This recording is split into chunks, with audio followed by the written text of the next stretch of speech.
नमस्कार दोस्तों। जितिया का महान पर्व आने ही वाला है जो 28 से 30 सितंबर तक मनाया जाएगा। आज मैं आप लोगों के साथ इसके शुभ मुहूर्त और इसके महत्व और इसकी कथा आप लोगों के साथ शेयर करने जा रही हूँ। इस साल जितिया व्रत 28 से 30 सितंबर तक मनाया जाएगा। यह पर्व 3 दिनों तक मनाया जाता है। जितिया व्रत 28 सितंबर को नहाय खाए के साथ शुरू होगा। 29 सितंबर को निर्जला व्रत रखा जाएगा और 30 सितंबर को व्रत का पालन किया जाएगा। जितिया व्रत का शुभ मुहूर्त।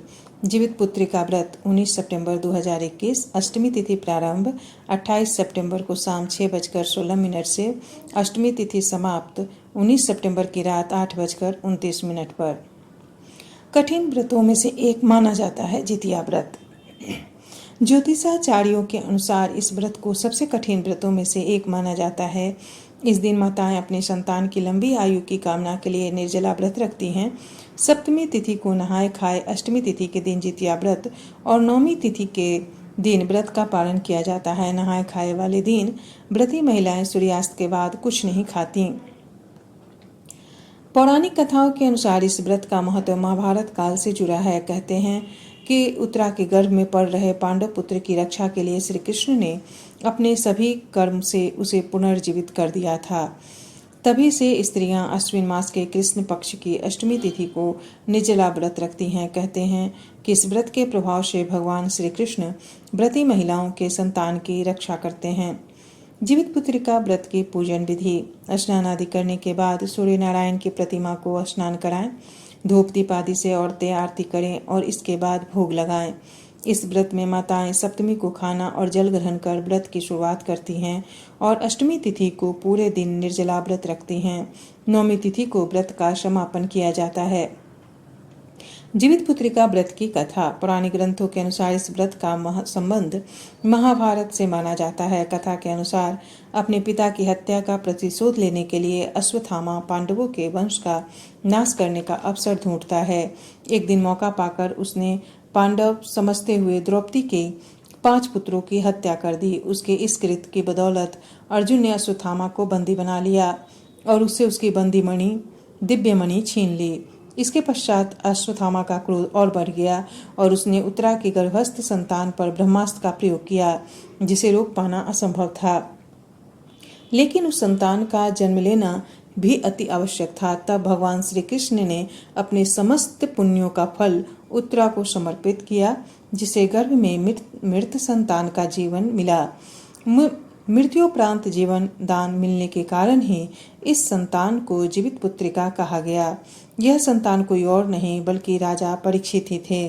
उसी समय से अश्विन अष्टमी को जीवित पुत्रिका व्रत के रूप में मनाया जाता है।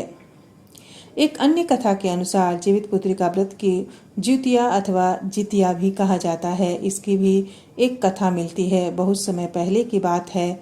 गंधर्वों के एक राजकुमार हुआ करते थे। नाम था जिमुतवाहन।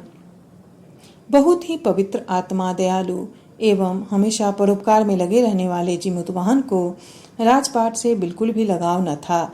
लेकिन पिता कब तक संभालते। वानप्रस्थ लेने के पश्चात वे सब कुछ जिमुतवाहन को सौंप कर चलने लगे। लेकिन जिमुतवाहन ने तुरंत अपनी तमाम जिम्मेदारियां अपने भाइयों को सौंपते हुए स्वयं वन में रहकर पिता की सेवा करने का मन बना लिया। अब एक दिन वन में भ्रमण करते करते जिमुतवाहन काफी दूर निकल आया।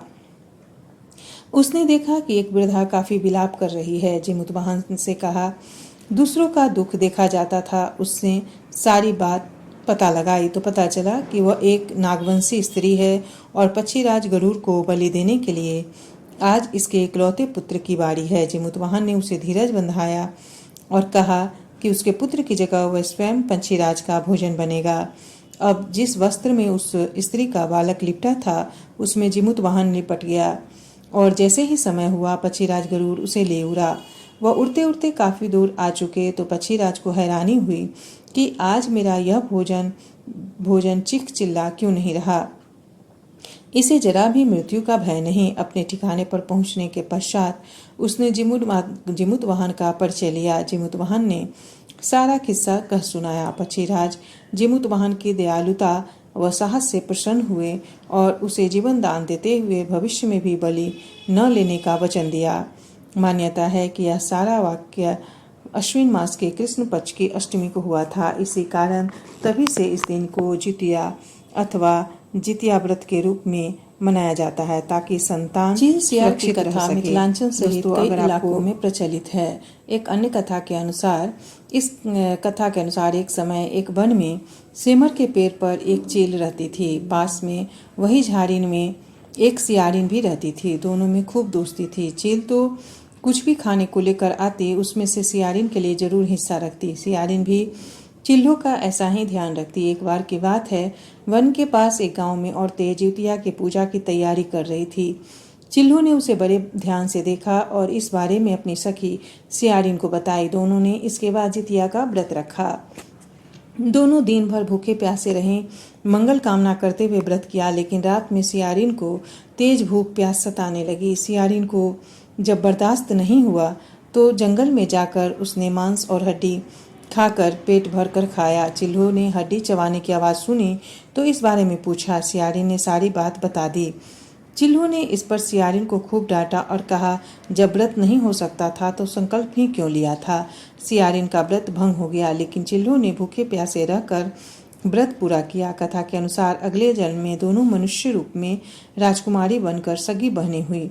सियारिन बड़ी बहन हुई और शादी एक राजकुमार से हुई। वहीं चिल्लो छोटी बहन हुई और उसकी शादी उस राज्य के मंत्री पुत्र से हुई। बाद में दोनों राजा और मंत्री बने। सियारिन रानी के जो भी बच्चे होते मर जाते, जबकि चिल्लो के बच्चे स्वस्थ और हट्टे कट्टे रहते।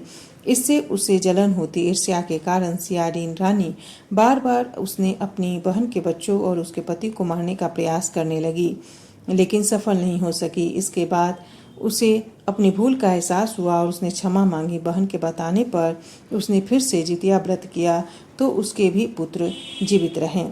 धन्यवाद दोस्तों। अगर ये मेरा प्रयास आपको पसंद आए तो कृपया वीडियो को ज़्यादा से ज़्यादा लाइक करें, शेयर करें, चैनल को